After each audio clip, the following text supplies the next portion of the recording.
என்கிட்ட பேசுகிற நிறைய பேர் எனக்கும் வீட்டில் இருந்து பார்க்குற மாதிரி ஏதாவது ஜாப் இருந்தால் சொல்லேன் அப்படின்னு கேட்பாங்க.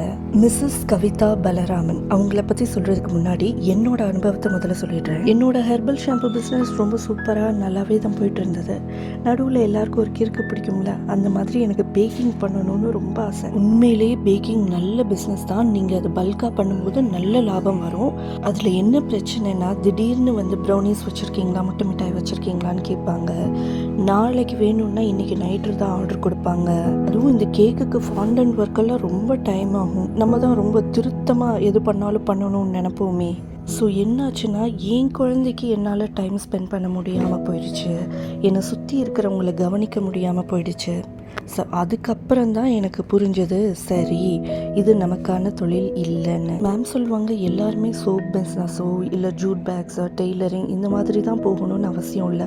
அதுக்கு மேலேயே லேடிஸ் வீட்டிலேருந்து பண்ணக்கூடிய மாதிரி நிறைய தொழில்கள் இருக்குது. அதை பற்றின அவேர்னஸ் தான் வேணும் அப்படின்னு சொல்லுவாங்க. மேடம் திறன் இந்தியா நெட்வொர்க் சர்வீசஸ்ங்கிற கம்பெனியை நடத்திட்டு வராங்க. EDIAயோட CSR ஆக்டிவிட்டீஸ் மூலமாக பல்லாயிரக்கணக்கான பெண் தொழில் முனைவோர்களை உருவாக்கி இருக்காங்க. இப்போ உங்கள் தொழில் ஓரளவுக்கு வளர்ந்துருச்சு, ஆனால் தனியாக இப்போ உங்களால் சமாளிக்க முடியாது.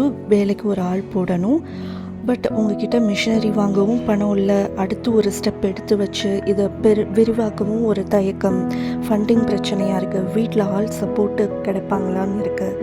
இந்த மாதிரி சமயத்தில் என்ன பண்ணணும்?